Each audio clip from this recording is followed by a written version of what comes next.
Anche quest'anno il Veneto ha portato alla BIT di Milano le sue bellezze naturali, gastronomiche e culturali. Il turismo, infatti, è una delle più importanti fonti di occupazione per la regione. I numeri dei turisti presenti in Veneto detengono ancora il record italiano. Anche il 2011 confermiamo il primato di prima regione in Italia, con oltre 15 milioni di turisti, con oltre 64 milioni di presenze e con fatturato calcolato sui 15 miliardi di euro. Quindi questo ovviamente dà una grossa mano al territorio, perché l'economia che genera il turismo è un'economia che si diluisce sul territorio. E quindi si spera che con iniziative mirate di promozione si possa migliorare come presenze turistiche e dare la capacità alle nostre famiglie di poter respirare.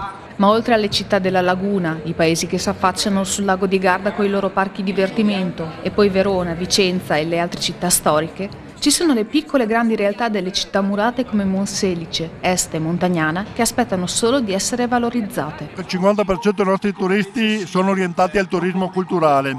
Quindi le città d'arte, i monumenti straordinari che il nostro territorio offre sono delle occasioni dove poter gustare il nostro territorio sia da un punto di vista artistico ma anche da un punto di vista enogastronomico. Quindi l'abbinamento storia, cultura e prodotti del territorio sono abbinamenti formidabili per avvicinare sempre più i turisti alla nostra terra.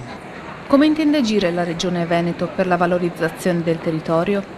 Oltre che cercare di consolidare i mercati tradizionali come il mare, la montagna, le terme, il lago, vorremmo lanciare nuovi prodotti turistici, dal golf alla bicicletta alla pedemontana veneta, una realtà collinare molto ricca appunto di storia, tradizione e prodotti.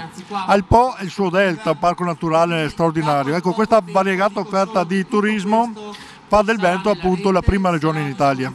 Un Veneto che guarda avanti, quello presente alla BIT 2012, che farà del turismo il suo punto di forza per uscire dalla crisi.